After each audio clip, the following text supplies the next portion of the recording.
afternoon are the husband and wife, bridge teaching team of Jenny and Jeff Schuett. Jenny was asked to start teaching at a community center and got involved with teaching and became a member of ABTA. I think she's held every position in the organization. She and Jeff have both won multiple awards. They travel and teach on cruise ships and are wonderful teachers. So here are Jeff and Jenny Schuett for their presentation for us.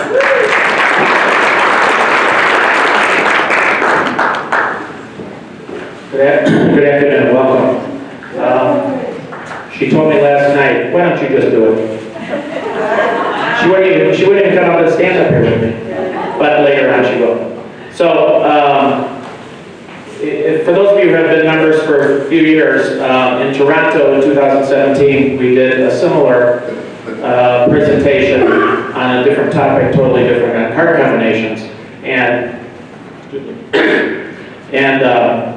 we thought that was actually a bit of a hole in most people's teaching. Since then, we've had some very good responses, and a few of you have said you've run classes and seminars based on it, and I think it's a very important part of people's education in bridge, and unless you have really solid card sense, it's not intuitive to most. Today, we thought we'd do a new one that we put together in May of this year, and we did for our students in May of this year. We could have called it Bridge Judgment, Bridge Hand Evaluation, all that kind of stuff, but I wanted it to focus on bidding and the implications of fits, non-fits, where your honors are located. Excuse me. And so we decided on the title, Improving Your Bidding Decisions. And the material that we did in the session is contained in what you have in front of you in the little scroll-bound thing that we put together. There's a little bit more at the end, the same material that we added the last time, which is sort of just a punch list of things if you want to try doing these kind of what I would call half-day seminars. They really last about the same length as a bridge game. We do them for 3.5 hours on a Sunday afternoon in a really nice venue. The typical venue we use is a Jewish community room, which has tall glass windows onto an open tree area. It's really nice. But people love it, and it's one day. A lot of people think they actually know a lot about bridge and they refuse to come to a series of classes, but one day they can handle, especially when their husband's watching television, football usually in the fall. So we usually do one in the spring and one in the fall, and we get anywhere from 80 to 120 people. And it's quite popular, and it's become a real nice thing for us. And for those of you that actually like to raise a little money once in a while, it's pretty profitable. We usually charge $50. The unfortunate part for the way I feel about things is that the food becomes overwhelming. And so we have lunch and cheese and fresh fruit, and you can only imagine. I think people should actually come for the bridge, but I'm old-fashioned, so. At any rate, these are all designed, I call them for intermediate players who are interested in playing duplicate or already do. And I teach a series of classes on Mondays and Thursdays for the same audience. A lot of those same people come, even though there's an overlap with what I'm teaching. So, just to go over what you have in front of you, there's a little table of contents, second page in. And the main, what I would call the body of narrative or whatever you want to call it, Ginny and I write together, and it just kind of goes with some of the topics that we thought made sense in this area. And it basically can be divided sort of in half, and openers' decisions and responders' decisions. And in many of our lessons, we use boards, but in this lesson, because it's all bidding oriented, and actually probably 2/3 of the seminars we've done lately, we've actually used bidding sheets instead. And it's way easier for us in terms of presentation. We don't have to prepare a whole lot of pre-built boards. And it's more timely, because if we play a board, they're sort of focused on play and defense when we're talking about bidding mostly, and you get kind of sidetracked on side issues. So whenever we do a bidding-focused session and seminar, we typically use bidding sheets rather than boards. For this particular session, we tried to do both, and we simply had no time for the boards. So we cut short the sheets, and we did play 4 of the 8 boards we had prepared.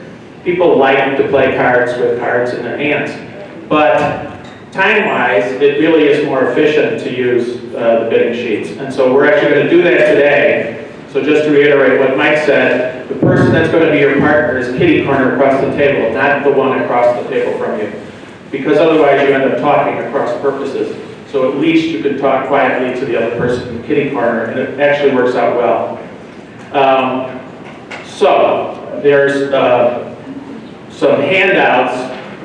We sort of include them in a old-fashioned pocket folder, and we stick those in the pocket because if somebody wants to actually hand their partner something, one topic specific, they can just hand them that sheet instead of the whole shebang. And so I call those one-page handouts, which we would typically use in a 1.5 or 2 hour lesson. And so I think they complement what we're doing. Some would say it repeats, whatever. So there's about 6 of those kinds of single-page handouts. Then there's the practice bidding sheets. We used 2 sheets of 12 hands, and we're going to try to bid around half of them today together with you. And then we'll talk about the concepts of each hand.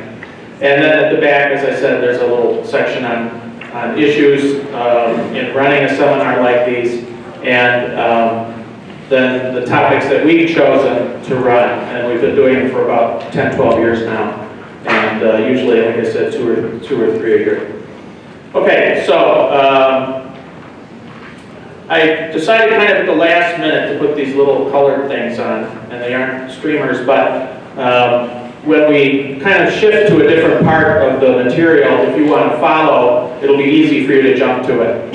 So the green tab is the beginning of the handouts. We're not really going to look there, but you certainly can if you'd like. The yellow one is the practice sheets. I also included 2 separate sheets, which you can use today, so that you don't have to write in your folder and then want to try to erase it if you want to use it, etc. So there's 2 in the back of your folder that you can use today to bid with your partner. So because one of you is north and one of you is south, we put them back to back so you couldn't cheat without it being obvious. And so there's first 12 and then there's 13 through 24.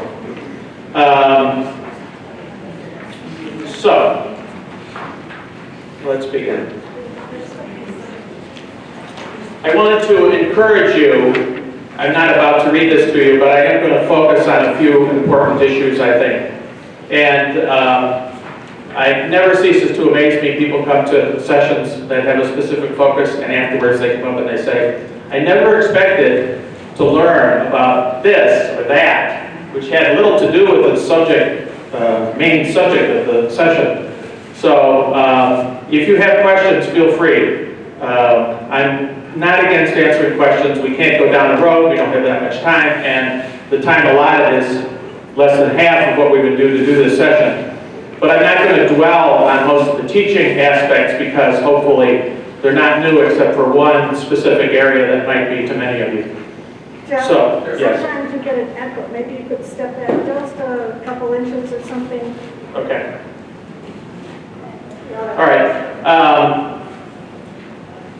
One of the things we try to tell people is they don't, at least in our game, we have not been vigorous about talking people into completing convention cards. And I try to emphasize it as much as I can. I only run 1 of 5 games at our area half the time. So, but one of the things that I think is important is that becomes a means to keep track of the agreements that you and your partner have. And I personally, with some of my partners that I casually play with, I write little notes inside of that card. And so there's a little section on partnership issues, and I think you need to have an idea, or at least a mental idea, about whether your partner is reasonably aggressive, terribly aggressive, extremely aggressive, or conservative.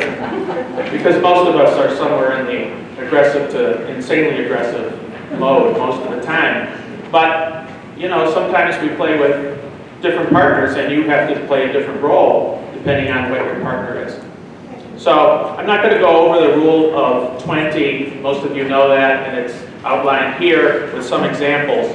What I wanted to talk about is the material starting on page 3, which is about opening no trump with some slightly off-shaped hands. Back up a little bit. I do mini lessons quite often on in our limited games, and frequently people will come up and ask me after the game about troublesome hands, rebid problem hands, and invariably, probably 60% of the time, it relates to these types of hands. So you don't have the classic no trump distribution of 4-3-3-3, 4-4-3-2, or 5-3-3-2, but you've got the semi-balanced distributions of 5-4-2-2 or 6-3-2-2. And many of those hands, without good suits in the longer suits and strong doubletons, are much better bid, not by emphasizing your long suits, but by just opening a no trump. So there's a bunch of examples on the middle of page 3. At the session, we would typically have a suited board in the middle of the table, and we'd go through and build these hands and let them see them at their table. And but for purposes of not having to lead you through that exercise, many of the things that we felt were important are outlined on many of these. Both the positives in terms of opening a no trump with the first 3. Of course, one of the most frequent bridge questions any of us bridge instructors have to deal with is, you know, you have a 5-card major, 15 to 17, what do you open? Well, depends. So then you start going down the road of what depends means. And so this addresses some of those issues. And, you know, a 6-card bad minor, should I open a bad minor and jump to 3? No, not usually. It's much better opening a no trump, etc. So these hands cover many of those ideas and subjects. And at the table, we talk about them in a more elaborate way. But the important thing is to tell them that, you know, you got to loosen up a little bit. We have to teach you those 3 classic distributions to get you going in bridge. But there are many hands that vary from that and are best bid by using that same bid and the resulting tools you get to use of statement transfers and all the other weapons we have over no trump.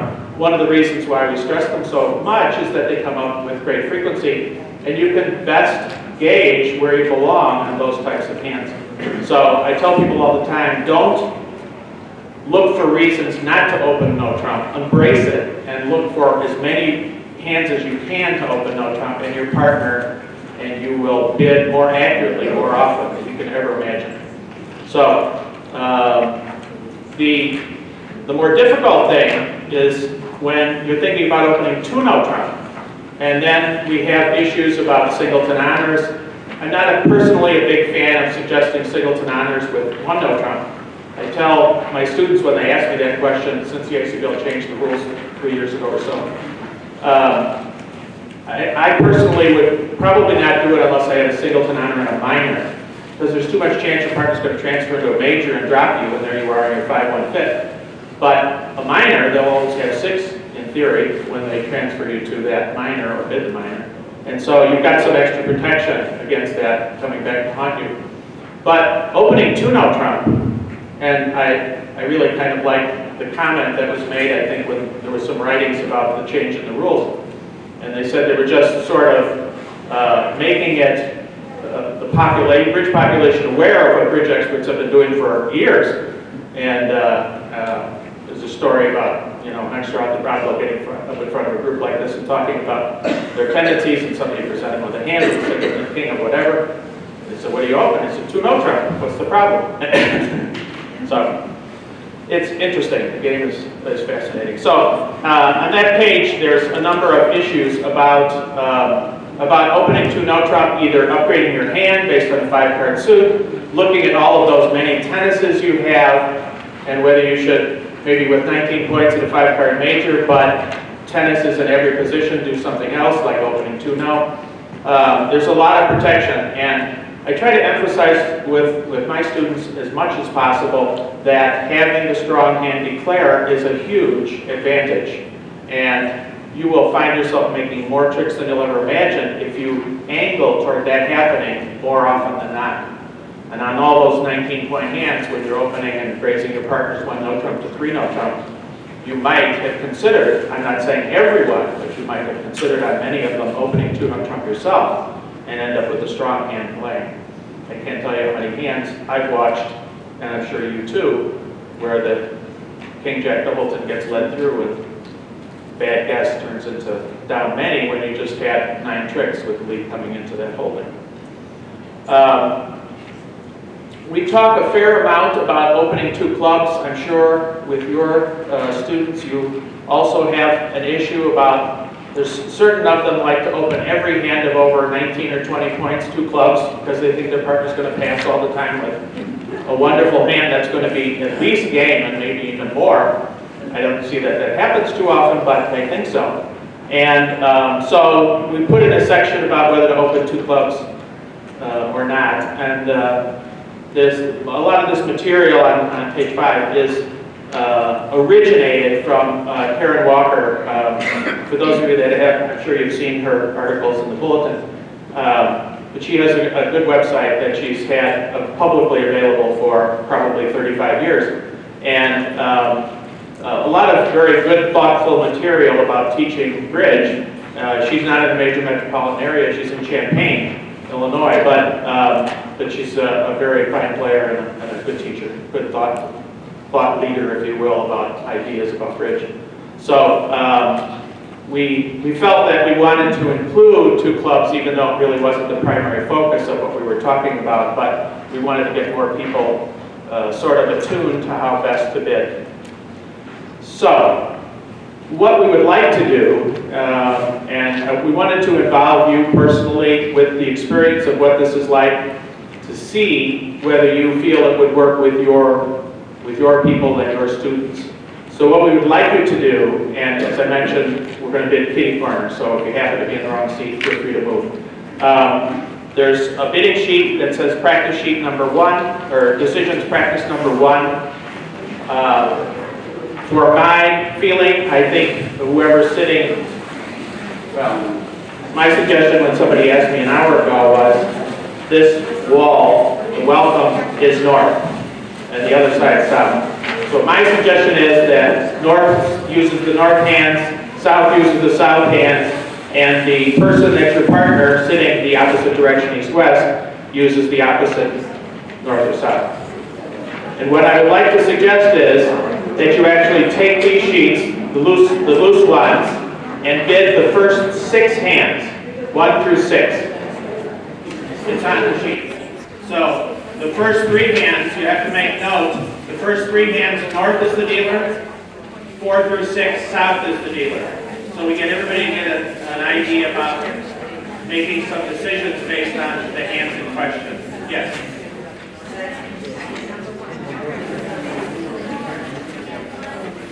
Hand 1, look at the big letters at the top of the sheet. One of you should have the sheet on the side that says north hands. The other one should turn it over and use the south hands. These are partners. So, you should only have sheet 1 out now. Sheet 1 only. One of you should have it as north. The partner should have it on the south side. You're bidding these together. 1 heart, 1 spade, 2 no trump, etc. You're bidding them, you should write the bids to the right of the hand. And as soon as you finish, try to resist that temptation to discuss it and move on to the next hand, just like in a bridge game. Don't discuss the first hand until you finish the last hand. Is there anybody in here that does not have a partner to bid with? I think I Try the first 6 hands. We'll give you about 15 minutes or so. Yes. Jenny. Correct. She bids the north hands and you bid the south hands. Correct. You're her partner. You only get to look at your own hand. Yes. Quick question. Let's call it match points.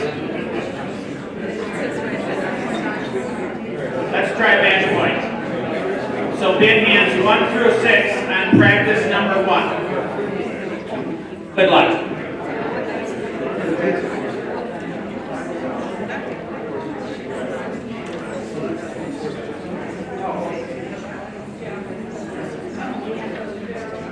Yes, only your own. No, you shouldn't discuss it. Kathy Ross or Kathy? Ross. Kathy Ross. Kathy Ross? Kathy? Kathy? Kathy? That's right. Your competitors. Okay, did you get anything? Let's go out and get you something, okay?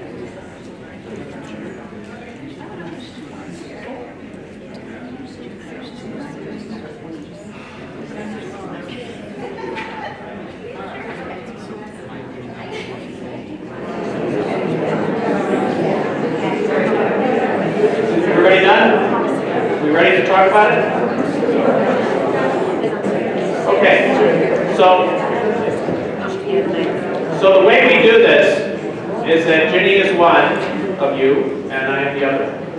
So we do these seminars together. We don't usually teach most of our other classes together, but we do these together. And so basically our idea is to give our thought process as we bid a hand. And it helps them to understand what they should be thinking about because, as you well know, intermediate players are like deers in with headlights on, and it becomes difficult. And so if you just walk through the process, it really helps them. And so that's what we're going to do, and I'm going to be north, and Ginny's going to be south. So hand 1, I am passing.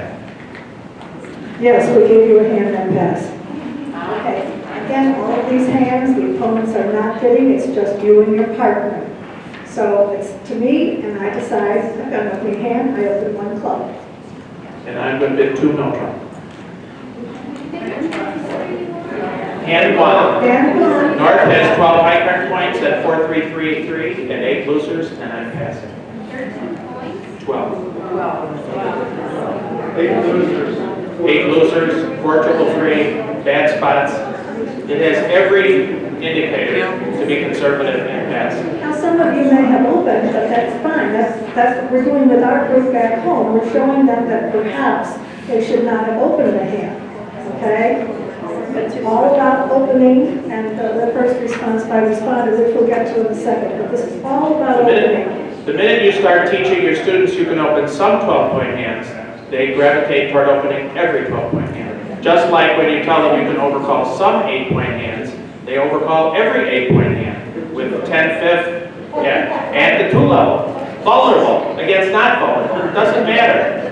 But the point is that there are limits to these bids. I will never forget Mike LaSalle on Facebook was commenting on a hand. He had 14 high card points, an ace king, empty 5th of diamonds. Right, he opened a spade. He said, I would not bid 2 diamonds. I personally don't believe it at the table, but he did say it in public. I would not overcall 2 diamonds. So there are some other hands, but, I forgot to say one important thing. When we started putting this together, we were going to do constructive bidding and competitive bidding together. This seminar would have lasted weeks. So we cut it down to constructive bidding only, which is this one. Our intent is to do one on competitive bidding a little bit down the road, maybe in the fall, but that's why there's no opposition bidding. And this is only for first and second chair that we're talking about, because third and fourth chair lend themselves to a lot of different things to take into consideration. So once again, the bidding has been north passes. I, as south, open 1 club. I bid 2 no trump. My partner bids 2 no trump. I know he's inviting me. I but I'm 4-4-3-2, he doesn't have 4 spades, I have just my opening hand, and I'm passing. I am not going to carry on the 3-note trump. And I venture to say it'd be impossible to stop short of 3-note trump if North opens the bidding. And if you look at the hand, you have no hope of 3-note trump. 2-note trump is a challenge. 2-note trump is a challenge. 3-note trump is impossible. Even with some favorable indications, but it's just one of those things. You just can't make bids like that and survive it. So number 2, some of our students will be tempted to open 2 clubs because they have 9 tricks in their hand. But this is a 1-spade bid in my book. Okay, whether you're playing 2/1 or standard, South should bid for the first time 1-note trump. If you're playing 2/1, that has to be, of course, forcing, and if you're not, it's standard. I'm bidding 1-note trump because, again, I have 10 points, but I don't have a fit with partner. I don't want to stretch this hand to say that I have a good 10, 11, 12-point hand if I'm not playing 2/1. I just want to see what partner Reed does. If he invites me, I certainly will go somewhere, but I just want to bid 1-note trump right now. And I would tend to just rebid 4 spades. If you have 4 losers, your partner would have to cover 3 of them to consider slam. There will be some days they might have a stiff diamond or something in that double spade, and you might do it, but I don't think most of the time you're going to have a slam. How do you respond if I want to? What are you doing after 4 spades? Oh, I'm passing. I'm passing. After 4 spades, my partner, I'm It might passing. be tempting to bid. Wait, sorry, say that again. I'm going to pass his 4 spade bid. I am not going to carry on. It wouldn't be outrageous for South to bid, that's for sure. After all, if you made the ace king of hearts, the ace king of diamonds, oh, you'd still be off the races. No. Could you repeat the whole sequence? Just 1 spade by North, 1-note trump by South. 4 spades. That's worth 2 and 2. Number 3 is a little more complicated, so stay with us. So hand 3, North only has 18 high card points, but you do have 9 tricks in your hand, and you do have enough defensive values to consider opening 2 clubs. And I think I would open 2 clubs at the table. If my suit was not so good, I probably wouldn't, or so long, certainly. But I think opening 2 clubs for intermediate players is a very reasonable decision on a hand like this. Getting to slam if you open 1 spade is not so easy, but getting to slam when your partner opens 2 clubs with 10 high card points is pretty straightforward, even for fairly conservative players. So if they have that mental idea that, well, partner has 22 high card points or something equivalent in trick taking, well, they certainly should consider slam. So I'm opening 2 clubs. And no matter what system you're playing, South is going to bid 2 diamonds.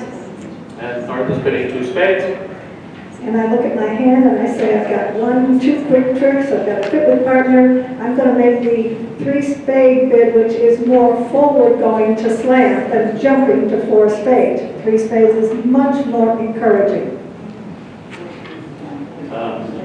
As a teacher, I cannot emphasize enough emphasizing this idea of fast arrival. It's really important. Yes?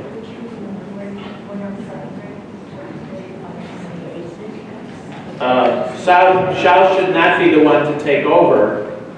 North could, but not South, because South has a 2 loser side suit in diamonds.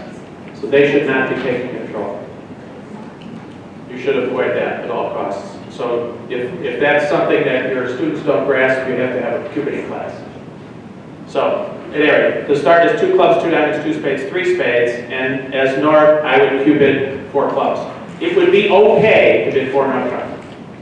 You don't have any flaws to your hand, but I personally would bid 4 clubs. Plus, if you're giving a class of cubiting, here you go. So partner is interested in slam, I certainly am. I don't have control, first round control in diamonds. I do in hearts, so I'm going to bid 4 hearts. And so I would bid for no trump. I play Roman key card with even my fairly low-level students that I play with.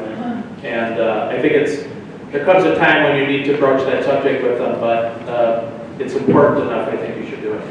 Playing Roman key card, I'm bidding 5 clubs, which is 14. We play at 14:30. Some people play at 30:14, but whatever your flavor, we play at 14:30, so we're going to bid 5 clubs. I'm going to bid 5 clubs. And so I'm bidding 6 bids. We're off the key card.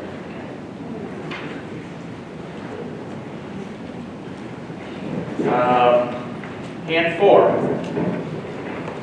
South is the deal. I get to deal. I have 19 high card points. If I'm an intermediate or low intermediate, I'm saying 19 points. I can't open anything but 1. But if you look at the 5 card suit and you look at the tennises, the king X and the ace queen, this is a 2-no trump opening bid. I feel. This is number 4. South is the dealer. So my bid's pretty automatic, 3 no trump. But if you look at these 2 hands, if South opens a diamond and North bids a no trump, you've wrong-sided it. And in this hand, you'd at least get to game. But we've all had hands where we open a diamond, your partner bids a major, and you bid 2 no on 19, and your partner simply passes. They didn't like their 6 or 7 points. And it's just far better with a 5 card suit, a reasonable 5 card suit, and 19 and some tennis positions to just open 2 no and get it over with. Positionally, it's really a big difference. Okay, number 5, I'm the dealer again, and if I count my points, I only have 10 high card points, but again, if you throw points out the window and you look at this hand as playing trick-taking ability for playing out the hand, I'm opening this bid 1 spade. This is number 5. Number 5, right, South is the lead. So South opens 1 spade, and I would bid 2 diamonds, probably playing anything, standard or 2 over 1. I'm not liking this hand anymore, but I opened my mouth, and so I've got to continue bidding, so I bid a gentle 2 spades. And with a full opening bid, of course, I would bid 4 spades. I have to tell you, it's scary to me personally to look in the mirror and think I've been a member of the ACBL for 50 years now, but when I learned bridge, we would open this hand 2 spades every day of the week. I mean, there just was no appreciation of trick-taking ability, a little, I shouldn't say no, but little of trick-taking, appreciation of trick-taking ability, distribution on your side, second suits, et cetera, We would just play 6 to 12, week 2 bids, and we'd open 2 spades and never think another minute about it. I'm not sure North would be bidding very often over 2 spades, but we would do it. But today, I think we appreciate that. For most of us, we play either like 5 to 9, 5 to 10, something like that for our week 2 bids, because 6 card suits and long suits and any favorable distribution in your side suits is really not a very good preempt. Preempts, of course, have gotten much more aggressive. 1 spade, 2 diamonds, 2 spades, 4 spades. 2 spades, 4 spades. So board 6, South is the dealer. Let's see, I have 15 high card points. I'm 2, 4, 2, 5. If I open a club and my partner bids a spade, what's my rebid going to be? I'm not really strong enough to make a reverse. I've got a lot of problems if I open this hand a club, but I'm pretty close to being balanced. 5, 3, 3, 2. I could say I had a heart in with my diamonds. I'm opening this hand 1 no trump. So as North, I have a 4 card major. I also have a double 10 in my hand, so I would be using Stamen. So 2 clubs. Oh good, I hope we find our fit. 2 hearts. And 3 no trump. Unlucky she didn't match my spades, although she can still have spades. And I pass 3 no trump.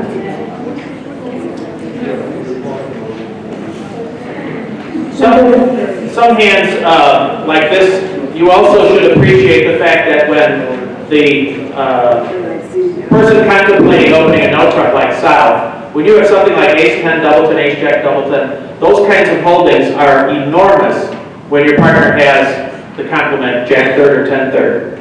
You're gaining a trick almost always, but the lead coming through it, for instance, in spades, we have to change a lot of cards, but if a lead came through the ace-10 of spades and North had the jack-third, West might win the king or queen and clear the suit, and they have the whole rest of the suit coming.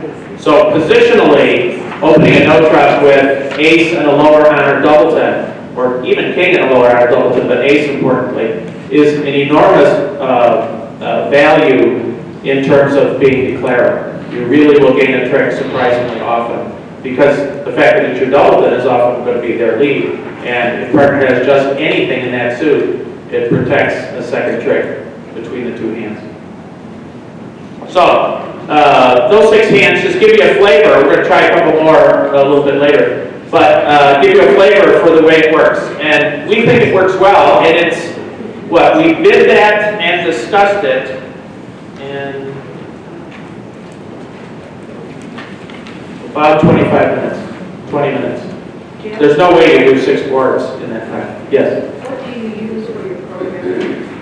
Oh, I just do it in Word. So where do you get the heart and spade and diamond? Those are just symbols. I can send it to you. I'm sure Stephanie has it too. That's just a symbol. We're kind of lazy, so we have a Word document that we use all the time to cut and paste the symbol into your other documents. Yes? If you're using Word, all 5 is clubs, all number 6 is spade, all 4 is diamond. Can you do that again? All 5 is clubs. Yeah, all 5, number 5. On the, all 4 is diamonds, all 6 is spades, and all 3 is hearts. I told them we wouldn't use it, but maybe later you could write it in the What whiteboard. is what? Clubs. I'll do it, don't interrupt, I'm sorry, go ahead. That's okay. Interrupt you. That's okay. No problem. Oh, and Henry wants to put in an advertising for the quarterly. There is an article by Cherie, our editor, for teachers to use a certain font called some, which I think, read the article, you can download the font, and it's very easy to use. It tells you how to do the tables, how to put the symbols. It's fantastic. What is it? It's in the ATA quarterly. This month? On the website. It's also on the website. Yeah, it's also on the website. That's right. Jeff, It's on the website. Where's, oh, yes. Yes. I'm looking at hand 2, Yes. 3. Yes. On hand 2, you chose to open spade. Yes. And on 3, as Lord, you chose to open 2 clubs. Correct. I looked at both hands. Are you choosing 2 clubs on hand 3 because of the higher point count? They both have only 4 losers. They both, there's a lot of parts of the criteria for opening 2 clubs. I've talked to multiple national tournament directors, and they have many guidelines that those of us who play have never seen. But the general rule of thumb, and I think some of them have actually been published recently, is that in order to open 2 clubs, you need to have a certain number of tricks. I think 16 is what I was told more than not, and at least 4 defensive tricks. So, hand 2 has nothing resembling 4 defensive tricks unless you're defending against spades. So, you can't, so when a beginner opens that hand 2 clubs, they don't understand certain concepts, and you wouldn't necessarily want to penalize them, but you would want to educate them. And a better player would be subject to penalty, because you're trying to stop the opponents from coming into your auction. It wouldn't make so much sense when you're spades, but if this was hearts, you're trying to shut out the opponents from bidding spades over your hearts. So give you that 8 hearts instead of 8 spades. And so when I talk to these directors about these situations, you know, there's an education issue as a director, and I was asking it as a director. And so, but this just isn't the 2 club bid because it doesn't have defensive trick-taking ability, even though it has the tricks. Yes. Point of fact, it's illegal to cite strong forcing opening. Yes, absolutely true. It is illegal to cite a strong forcing opening, 2 clubs being the main one. Yes. What would you prefer, opening bid using the losing count or rule of 22? How many people? That's totally your judgment as a bridge player. I personally like the rule of 20 or 22. Oh, sorry.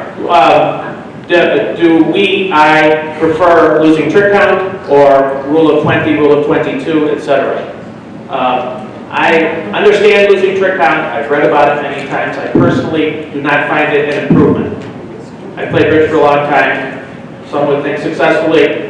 I don't want to change. So I do not tend to. I think in those terms occasionally, like a limit raise is 3 cover cards and all that. I think that way sometimes, but I don't teach that way. I prefer rule of 20, rule of 22 personally. Thank you. You're welcome. Okay, yes. Well, you said it's illegal to play because of her, that's true. But on can number 2, if you disclose your opening techniques, which you talk about your convention part, it's okay because what the Marty Burton Slam book, he talks about you have a distributional hand with at least 4 winners and then 4 losers. As long as you disclose on your convention card and you use the 4-4 rule, then you're okay to open that to clubs and you're not in violation of it. So people that are playing that would open that to clubs.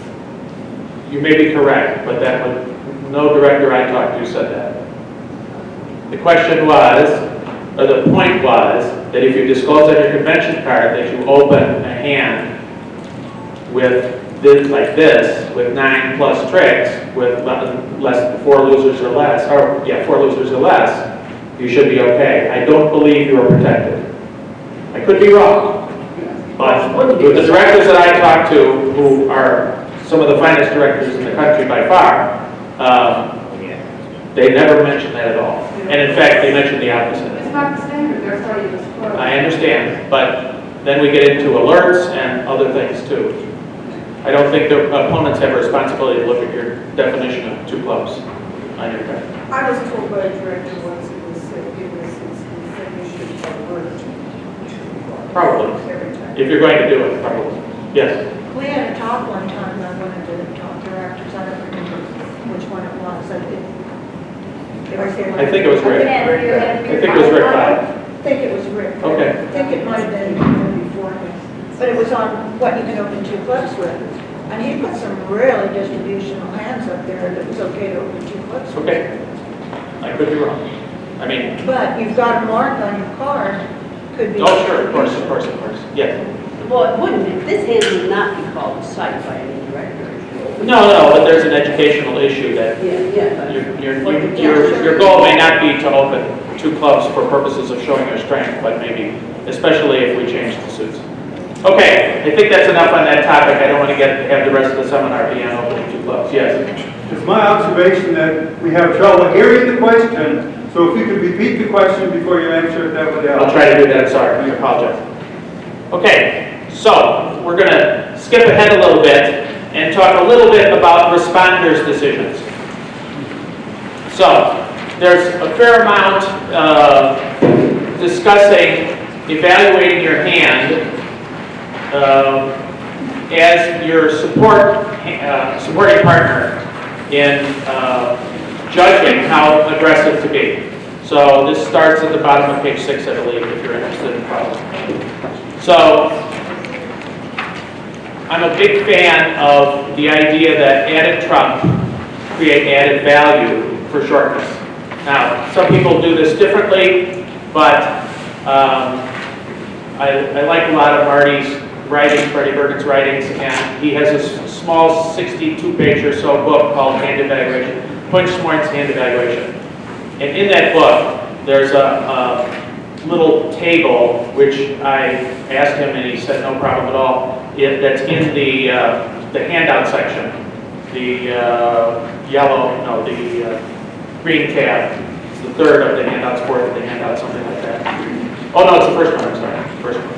Anyway, so it talks about how much to increase a doubleton, how much to increase a singleton, etc., for additional trumps. And there's, different people have different ways to do it, but the whole idea is your hand gets better when you have added trump. And I'm sure we've all used, there's a number of them, some in Audrey's book, 6 high card point hand with a singleton, your partner opens a heart, or a spade, I think it was, and you have 6 high card points and you bid 2 spades and your partner invites and you pass. And you give it to every beginning, lower, intermediate player and they all pass. They just can't get past 6 high card points. And so then you try to explain that singleton is very valuable to them, and you ask them how much it's worth, and they say 8 points, and then you say, well, that 4th trump is really valuable to them, and it's really probably closer to 9 points. And then you give them the next hand, you know, a half an hour later, and they do the same thing. But they have to see it in writing as much as possible. So that's why I put that table that Marty has in his book, which I think succinctly points out the pluses and the minuses of many different kinds of situations in terms of added trump, shortness, et cetera, et cetera. So we try to emphasize that with people because even people who have quite a bit of experience often cannot get over that hurdle of trying to evaluate a hand properly in terms of supporting your partner. What I wanted to talk about today, I didn't want to leave you with only things you knew. So some of you may or may not know about a bid that actually many people are playing. They may not have a name for it. I didn't have a name for it when I started playing it. I think it's known by many names, but Spiral 2 No Trump is the one that many people talk about. So on page 8, we start talking about material that tries to show players that there are many hands in bridge that the right bid is to raise partner immediately with free trump. Let me just interrupt for 1 second because I know all of you know that when you teach beginners and intermediates, you tell them when it goes a diamond to heart, you cannot raise that heart suit unless you have 4. And we all know that beginners who have 3 hearts will always raise because they won't have to play the hand. So this is to get the people that are more advanced now to see that that rule of always raising your partner with 4 trumps may not always be true. So this convention tool treatment has been used for a long time by a lot of experts, and the idea is that there are a lot of ways to offer partner choices of contracts without this, but this is more direct to simply ask partner. Rarely is a 2 no trump bid particularly useful in that context when we've already identified a fit, but once we bid typically a minor, a major, a raise, minor, a spade, two spades, 2 no trump is an artificial bid. Usually, at least invitational values can be quite strong, and it asks partner, what is your raise based upon? And I can't remember whether it's on the bottom of 8 or 9, I think it's on page 9. And so this has the same kind of steps that August has over a week 2 bid, for those of you that are familiar with that. So the issue is, how many trumps do you have and how good a hand do you feel you have? And so there are many ways to play this. Some people play a different step, but I think these are the easiest steps to remember. It's not difficult to realize that the cheapest step is only 3 trump and it's a minimum. So I chose to raise you on 3. Usually when you do raise partner on 3, you will have a high honor in the 3 card holding, and you'll have a flaw to certain other rebids. You have a weak suit that you don't want to rebid, you'd rather raise partner with 3 decent trump, and you usually have shortness in the side suit. Most valuable is often shortness in the other major. So singleton or doubleton in the other major, ace-jack third, ace-10 third, whatever, in your partner's major, and partner has a chance now with the 2 no trump bid, alertable, artificial, and the steps are 3 clubs is a 3 card raise with a minimum. 3 diamonds is a 3 card raise with a maximum. 3 hearts is a 4 card raise with a minimum. And 3 spades is a 4 card raise with a maximum. You can add some other tweaks. You know, if you have 4 cards and a maximum single raise, you could jump as a splinter, et cetera, et cetera. You can add some enhancements to it, but those 4 steps really improve your tools, both in game bidding and in slam bidding, and choices of contracts. Oftentimes, you can kind of backtrack and reach 3 no trump when it's likely to be the best spot. And sometimes you can sometimes you accept the fact that you're going to play a 4-3 fit, but at least realize what the basis is. You may not want to hit quite as aggressively, et cetera, et cetera. So this is a tool that I've been somewhat surprised in finding out that some intermediate players that take lessons from me are asking me about it because they already play it, but they don't really get the steps down too well, and they're not quite sure about which hands to raise with 3. But surprisingly often, it's really the right thing to do. I know Mike Lawrence is a big fan of raising on 3 on a lot of things in many of his writings, and many other authors as well. But this tool makes it much more comfortable when it happens, and you as responder are trying to figure out, well, I got Jack 4 of the hearts, am I really going to play 4 hearts on a 4-3 fit? So it allows you to ask, and it's a simple, stepwise response. Yes? Well, whatever an invitational hand is. I say 11, but you can do it on whatever you think is an invite. Yeah, it's 14. It could be 15 with distribution. Right, okay. Right. Yes. Just, Sorry. actually, Bob Morse gave us a little lecture on that a couple of years ago. Oh, did you? I'm sorry. I didn't That's all know. right. It was I may not have been there. That was on, and I started using it right away. I love it, by the way. Yeah. But one of the things that I really like about it is that even when if I want to look for a slam, Yeah. I now find out right away whether my partner is minimum or maximum. Right. It's a good slam tool. Yeah. The only other flaw I found with beginners is that, or advanced beginners, let's call them, they want to use it all the time. So they have to understand that if they have a better bid, then they don't have to raise with 3 right away. They can make their other bid and then go back, or give us a late bid. So there's sort of 2 little things. I find you have to be kind of careful when you're doing it. I've got a couple of advanced players I play with.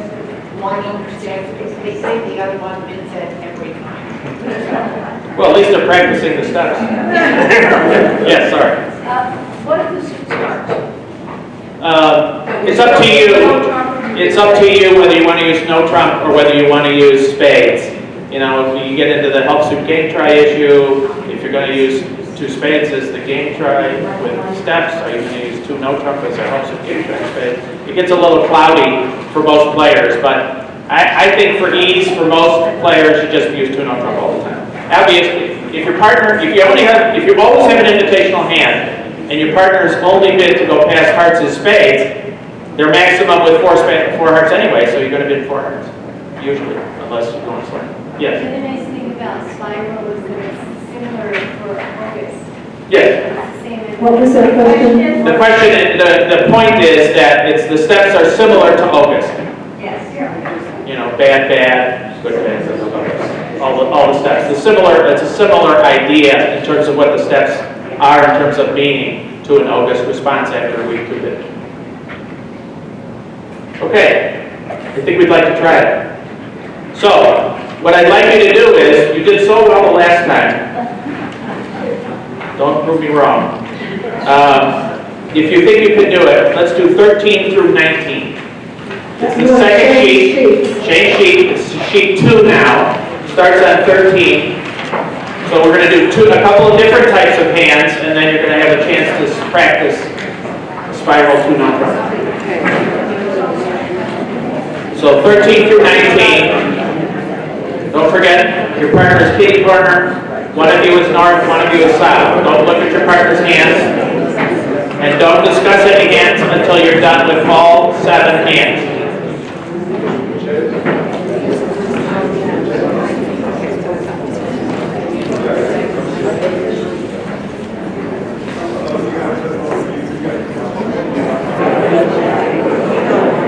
Okay, in the interest of time, let's go through these. So, we're trying to go through 13 through 19, and I should have told you, but it may have been apparent when you started to bid these. We're big fans of help suit game tries and stopper showing game tries when your minor suit is your agreement. So, the first few hands are those types of hands. So, 13, I'm north, and I open 1 spade. And I am happy to bid just 2 spades, I have my minimum hand, but, Oh, this is the type of hand I was talking about earlier. yeah, 2 spades. That's why it was on my mind. So, if you give this hand to intermediate players, about 60% of them will bid 3 diamonds next. And I keep telling them, how much could partner have in diamonds? And how many losers do you have? Not many. Your losers are primarily in the heart suit. And then a small minority will make game tries in clubs. But you got to try to understand the source of your losers is usually your weakest second suit, not necessarily your longest one. And so I would bid 3 hearts. Partner, Yes, yeah, some people, we play Bergen with some people, some with not, but most of our students don't tend to play Bergen. They're not at that level yet. oh yeah, Bergen would be a whole different area. Yeah, This it is would be a just different standard. kettle of fish with the south hand. Yeah, this is just standard. So partner just bid 3 hearts, and he's asking me what I have in hearts. Do I have any help for his losers? I don't count my high card points and say I only have 6, I'm going to bid 3 spades. I say, wow, I have a lot of help for him in hearts. I only have 1 loser. That's what he's asking me for spades. So then I always emphasize 15 high card points facing 6 high card points, called for game. Because you've identified the good fitting cards in the south hand, both the added trump, which makes it much easier to play the hand, and the singleton card. So 14, I would open 1 spade. And I certainly have a hand that would naturally bid 2 clubs, no problem there. And I would bid 3 clubs supporting her clubs. Oh dear. I'm not going to play in 5 clubs, that's for sure. I'd like to play in no trump, but I don't have heart stuff. So once we find a minor suit fit, any new suit by me is showing stoppers, trying to get to no trump. So over, where are we, 3 clubs? Over 3 clubs, I have stoppers and diamonds. I'm going to bid 3 diamonds. And I have the last suit stopped, so I bid 3 no trump. And so there ensues a lot of discussion. I don't want to go into it too much on this hand, but people don't want to bid 3 now on King X of the last suit stop. But I keep emphasizing you are the declarer. If they choose to lead that suit, it's going to ride around to your king. And it's protected whether the aces went to your right or the aces to your left. And eventually they'll get the hang of it. And then they say, well, what if they don't lead the heart? Of course, we gave them the ace, jack, 10 of spades so that they can easily get an extra trick in spades if they don't need a heart. So these are, common hands. You've probably seen similar, if not the same hands. But the concepts are important. Majors, I have students that say, how do I know major is asking? And one of them says, major has an A in it. Minor doesn't have an A in it, whatever. So they have difficulty, but I think the concepts are important to try to reach 3 no trump when your minor suit fits. So the last of my dealer hands is 15, and I would open 1 heart. And as south, I'm again going to be happy with my bid of 2 clubs. And I would bid 3 clubs. Well, this sounds a lot like the last. I know if I bid 3 diamonds, he's going to bid 3 no trump, so I'm going to bid 3 diamonds. But I don't have good spades, so I'm just going to emphasize good hearts and bid 3 hearts. I have to bid something. Yeah. He doesn't have spades stopped, and I don't have spades stopped, and if he doesn't have spades stopped, we have 2 fast losers in that suit. I have my only 12 high card points, I think I'll just bid 4 clubs and let him decide. And I would consider my hand a maximum for this bidding for sure, and I would bid 5 clubs. Without a spade control, there's just no way that you should be bidding 3 no trump, and no way you should be getting past 5 clubs. Okay, 16, you're dealing. 16, south is now going to deal. I have a fine hand. I'm going to open 1 heart. And I'm bidding 2 hearts. Okay. I have 15 high card points, 1 for the light point. Shall I pass? But you know what? If partner's points, he hasn't got very many, but if partner's points are in diamonds, I think I'd like to be in game. So I'm going to bid 3 diamonds, asking him about the position that he has in the diamond suit. And despite me having 9 high card points, not done without intent. You just sign off at 3 hearts. You have the worst hand diamond-wise, so therefore you have to sign off. From this, you can flip suits, the hearts and the spades, and get into counter game tries and things like that. Most of our students just can't grasp that idea. They have to be pretty good players to understand a counter game try of bidding the suit in between. But here, your spade is above heart, so you can't do it. Can you repeat that? And one's partner bids 3 hearts. 1 heart, 2 hearts, 3 diamonds. What, on 16? 16. 1 heart, 2 hearts, 3 diamonds by south. Game try, help suit game try in diamonds. And heart, well, yeah, and diamonds. In diamonds with hearts as a trump suit. And North turns them down And when because North they have turns 3 me little down- diamonds. North turns me down, I've got 3 heart losers, and he says, I've got losers also. I am not going on the 4. Once you ask your partner a question, he says, I don't have what you want me to have, don't continue on. Stop. How do you decide your help suit if you have a partial or you have nothing? In the green tab, there's a single page on help suit game tries. And on the bottom, it talks about that. I don't remember where I got that, but Yeah. it's well done.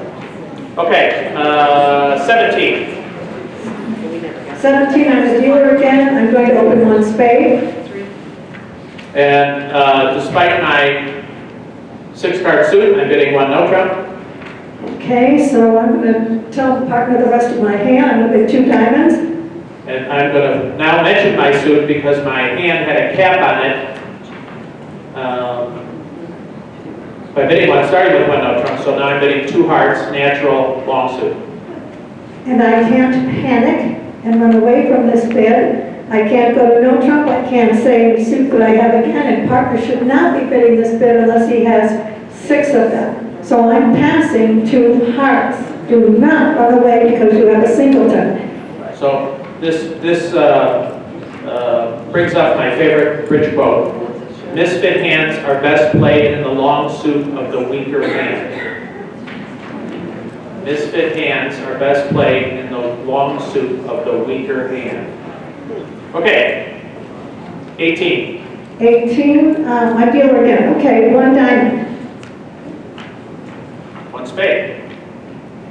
Well, all my points are concentrated in 2 suits, 1 being my suit and 1 being his. I only have 3 cards, but I think this is the kind of a hand that I should raise to 2 spades. And I'm bidding 2 spades. So I have a good hand, invitational 11-point hand, a couple of 10s. I don't have a clear help suit type, but if I use spiral, I get a chance to know how many spades she has and how she evaluates her hand, min or max. So I would bid 2 no trump, and that's the spiral 2 no trump idea. And when he bids 2 no trump, I have previous bidding, so I'm going to bid 3 diamonds, showing 3, and the best hand that I could have for my previous bidding. So I'm not worried about the fact she only has 3 spades since I have 5, but I love the idea that she's maximum, so I'm bidding 4 spades. And 19 19, I'm the dealer, so I'm opening 1 diamond, and I'm going to bid 1 heart. and I'm going to raise to 2 hearts. Okay, this is good, kind of. The partner has 4 hearts, and if he has 3, it's still good. I want to find out what kind of hand he has, because there could be more than a game here. So over his, 2 hearts? I bid 2 no trump, and he's going to alert my bid. And I'm going to bid 3 diamonds. That's a maximum with 3. And I'm going to alert his bid. You have to alert these 2 bids. And over 3 diamonds, I like the fact that he has what he considers a good hand for his previous bidding. He opened a diamond. I'm not afraid of my Jack-9 tight 2-time doubleton, because he bid it. Hopefully he'll have something in it. If we lose the first 2 diamond tricks, oh well. Anyway, I'm going to bid 4 no trump over the 3 diamond bid. That is key card for our agreed upon heart suit. And I'm bidding 5 spades, 2 with the queen. 2 with the queen. Oh wow, he's got my fillers. This is wonderful. 6 hearts. South could certainly have cupid 4 clubs. If didn't have to jump before, no problem.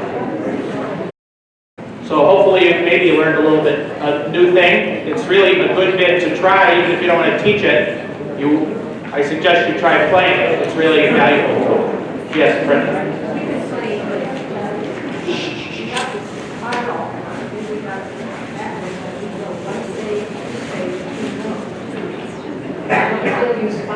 You could. You could. The question was, one spade, two spades, two no. She uses spiral type bids in that case too. And I suppose you could. I never thought about it. I've never seen it mentioned anywhere, but it sounds like a rational thought. Yes? A lot of people use that sequence for coach game tries. You can't do both. Yeah. What was the question? What part is It's well, I don't want to go down that road because I'm already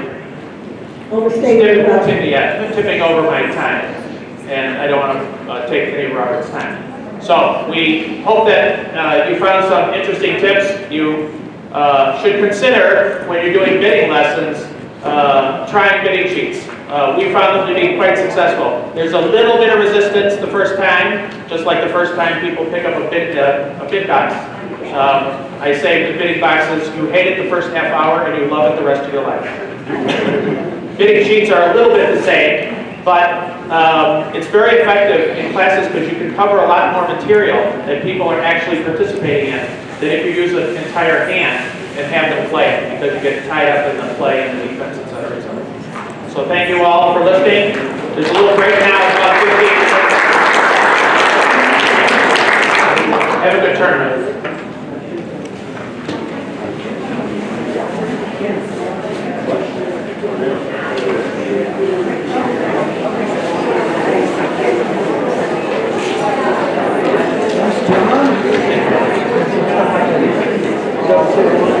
John?